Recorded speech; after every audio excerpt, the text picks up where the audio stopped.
je suis un peu surpris de voir que c'est M. Bahouri qui s'exprime comme ça. Beaucoup d'autres l'ont déjà dit d'une façon ou d'une autre, parce qu'on l'a connu de par le passé, défenseur des droits humains, défenseur de la liberté de la presse, et donc défenseur de la pluralité des opinions. Il ne peut pas confondre un ton libre à l'injure. Et d'ailleurs, si c'est le cas, il y a des institutions dans notre pays pour sanctionner. Et la HAC n'est pas restée silencieuse ces derniers temps. Elle a sanctionné suffisamment nos confrères pour des faits de diffamation bidon. Quelques-uns ont été suspendus pour 3 mois, d'autres pour 6 mois. Et je crois que personne n'a refusé d'obéir à ces décisions, n'est-ce pas, de la haute autorité de la communication. Pourquoi donc? Parce qu'on a constaté qu'il y a des gens qui auraient, entre guillemets, eu des propos désobligeants à l'égard de ceux qui gouvernent, à cause d'eux, donc, on éteigne tout simplement les médias. Je suis surpris et je ne comprends pas ça, cela venant de sa part. Vous êtes déçu donc, si je comprends bien, de cette sortie de Bahouri? C'est totalement une déception, mais ma déception même va au-delà de sa personnalité.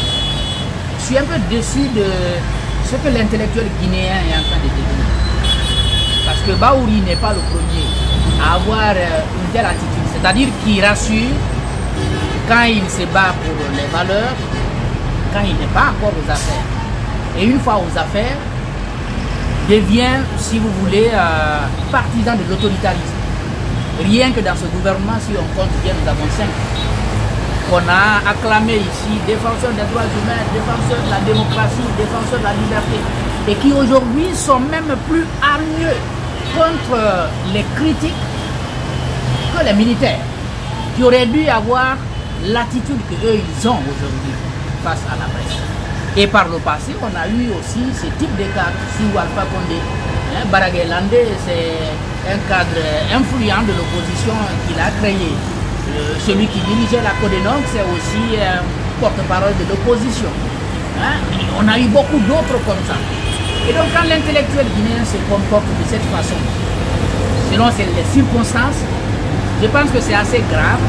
Il faudrait peut-être que nous qui ne sommes pas encore happés par ce système, nous puissions dénoncer cela et cultiver la pluralité des opinions. Vous pouvez ne pas aimer les opinions, mais vous les respectez, vous les acceptez, qu'elles soient dites, qu'elles soient écrites. Il est allé jusqu'à dire que c'est comme si c'est une mouche qui avait piqué les journalistes.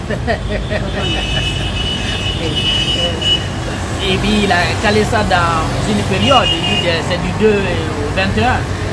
Nous pensions que l'État ne nous écoutait plus, parce qu'il a brouillé nos fréquences, il nous a retiré sur les bouquets de diffusion. Pour nous, c'était suffisant pour que nous soyons silencieux. Mais nous sommes fiers d'une chose, parce que nous avions fait une promesse à nos téléspectateurs, à nos auditeurs. Quand les restrictions ont démarré, nous avons dit qu'on n'allait pas se taire. On va les obliger à se dévoiler et à prendre leurs responsabilités pour poser des actes concrets, comme cela a été fait, même si c'est de manière totalement illégale par Fana Souma, mais au moins cela, l'acte a été posé et eux-mêmes ils sont venus sur le terrain, c'est eux qui ont arraché nos émetteurs à Koloma, ils ont arraché aussi notre PSAP derrière. Donc ce sont eux qui ont détruit nos médias au fait. Donc ce sont eux qui nous ont contraints à nous taire. Ça, c'est cela le motif de fierté que nous avons aujourd'hui. Et nous savons une chose, nous n'avons insulté personne. Si nous avions insulté quelqu'un, on aurait attenté un procès contre nous. C'est simple. Monsieur le directeur, dans l'acte pris par le ministre Fana Souma, il parle du non-respect de cahier de charge. Est-ce que l'espace se reproche de quelque chose? Nous ne nous reprochons de rien. La loi a tout prévu. Si vous constatez que quelqu'un a violé un contenu de cahier de charge, il y a une démarche bien simple. Il y a une interpellation. Mais si vous ne voulez pas interpeller, vous pouvez au moins notifier. Parce que c'est dit comme ça, le contenu des cahiers de charge, c'est vague. Il n'y a rien de spécifique à l'intérieur. Parce que le cahier de charge, ce n'est pas écrit seulement cahier de charge. Le cahier de charge comporte des éléments. auxquelles on doit se soumettre, qu'on doit respecter. Le ministre n'a pas donné de détails. Je crois que les juristes qui connaissent cette loi sont déjà revenus largement là-dessus dans les tribunes que j'ai pu parcourir. Ce n'était pas à lui de prendre cette décision. C'était à la HAC de le saisir et en ce moment, il aurait pu réagir. Je sais une chose, la HAC ne l'a pas saisi. Si c'était le contraire, la HAC aurait déjà réagi pour dire oui, c'est nous qui avons pris cette décision. Parce que Yassine, quand il nous a retirés sur des bouquets et puis les commentaires ont commencé à fuser de partout, il est sorti sur des antennes pour dire qu'il assume. Ouais. Ok, monsieur, cette question beaucoup plus particulière.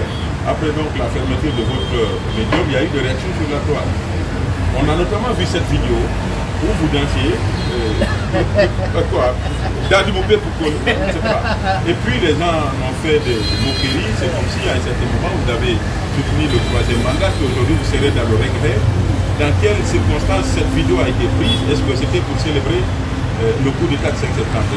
Non, cette vidéo est tellement... c'est très récent. Est-ce que ça fait, je crois même, c'est même celui-ci qui a filmé ça dans mon bureau. Il n'y avait rien de particulier. On avait fini les grandes gueules, on voulait se défouler, on était en train d'écouter les musiques guinéennes. Mais tout le monde sait que Dadi, Loupé, Bricolo, on le fait danser. Voilà. Et puis on s'est mis à danser, c'est tout, ça n'avait rien à voir. Ça n'avait rien à voir, c'est totalement décalé par rapport à l'actualité autour du troisième mandat. Maintenant, l'autre question, est-ce que nous avons soutenu le troisième mandat? Moi, j'entends ça. Pas le troisième mandat, je parle du coup d'État. Ah, le coup d'État, le coup d'État. Là, je l'ai dit hier dans un live que je faisais avec mon collègue Tamba, nous ne regrettons pas d'avoir soutenu le 5 septembre, ce qui a été. Peut-être qu'aujourd'hui, on va dire qu'à l'avenir, on va quand même se poser un certain nombre de questions sur ce qui se passe. Et surtout, on va œuvrer, on va demander à tous les Guinéens d'œuvrer ensemble pour éviter que nous soyons dans l'obligation de passer par un coup d'État pour faire respecter nos lois. Qu'est-ce qui n'a pas été fait en 2020 pour empêcher qu'il y ait le troisième mandat? Tout a été fait. Les gens sont sortis dans les rues, c'était une frange importante de la population. Les intellectuels les plus crédibles ont pris la parole. Ils ont dit qu'il ne faut pas y aller. Il y a des ministres qui ont démissionné. Le président Alpha a dit, ailleurs les gens sont morts, ça s'est passé, ici aussi ça va passer. Et c'est ce qui s'est passé. Je crois que face à cette situation, vous ne pouvez pas dire un changement qui est intervenu ne doit pas être acclamé. Et puis, c'est tout le monde, de toutes les façons, qui a quand même célébré ça. Hein. D'accord. Et aujourd'hui, est-ce que vous vous sentez menacé dans ce pays? Bon, moi, personnellement, je n'ai reçu encore aucune menace. Je dois être honnête pour le dire. Mais certains de nos collègues ont reçu des menaces. La menace globale qui pèse sur nous, c'est bien sûr le fait que nous soyons désormais au chômage, puisqu'il faut dire les mots tels qu'ils se présentent, mais ce n'est peut-être pas le manque de travail en soi qui nous fait mal, c'est le fait que chaque matin on se lève et qu'on ne vienne plus dans ce studio-là pour commenter l'actualité nationale. Ça fait mal, parce que c'est ce que nous avons choisi. Nous ne sommes pas des journalistes par défaut. C'est ce métier que nous avons choisi, nous l'aimons vraiment et nous voulons l'exercer. Quand on voit des gens nous empêcher de l'exercer, ça nous fait extrêmement mal. Et je crois qu'ils n'y arriveront pas. Monsieur Jacques, le Premier ministre aussi avait dit, puisqu'il a été interpellé par un conseiller, il lui a demandé pourquoi alors vous n'avez pas sanctionné des individus plutôt que de fermer des entreprises. Il a dit que si les patrons de médias étaient préoccupés par la préservation donc, des intérêts de leurs employés, c'était à eux de protéger leurs entreprises. Oui, et les patrons de médias, donc selon le Premier ministre, les patrons de médias auraient dû censurer, c'est ça? Ils n'ont pas souscrit à ça. La même Guirassi que je connais ne le ferait jamais. Et je crois qu'il ne le fera pas. Je crois que Khalil Oularé ne le ferait pas. Boubacar Diallo ne le ferait pas. Ils ont fait un choix. Si vous avez choisi d'investir dans les entreprises de presse, vous donnez une orientation précise. Il y a des médias qui sont culturels, qui ne parlent que de ça. Il y a des médias qui sont sportifs, qui ne parlent que de ça. Nous avons choisi de parler de l'actualité dans toute sa globalité. Et la politique nous intéresse. Il faut qu'on critique. Mais c'est une contradiction de Bahouri lui-même. Je ne crois pas que ce soit ce qu'il aurait dit s'il n'était pas Premier ministre. Ça, c'est aussi simple que ça. Ce sont des individus qui commettent des fautes. Et c'est à eux qu'on s'attaque. Ce n'est pas aux entreprises. Alors,